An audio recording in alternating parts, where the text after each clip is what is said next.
So those person nga mga duol nimo mao ginay gamiton sa Ginoo aron mahait ta. Amen. Inya mao ni ako laging balik-balikon mga igsoon niya. Ayaw sige ampo nga Lord, wala ni sila Ginoo. Di ko ka focus ani Lord. Kabantay mo?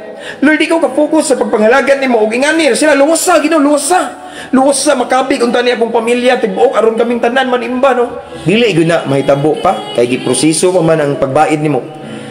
The truth is this, dili ka makausab sa sitwasyon nga gitugot sa Ginoo kayang purpose ikaw usbon, di ba? Dili ka pwede mo change sa mga situation, mga igsoon niya magpre-request ka dapat mauni akong pre-request brother, mauni akong pre-request pastor, mauni akong pre-request sister nga unta mabag-o na ni akong bana, unta mabag-o na akong anak.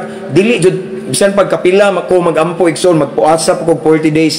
Kung kana sila ang may gitugot na sa Ginoo aron gibaid ka, dili ta maka-change sa situation nga gitugot sa Ginoo para maoy mo usab nato. Ang ato lang buhaton ani noon mo submit ta sa proseso sa Ginoo.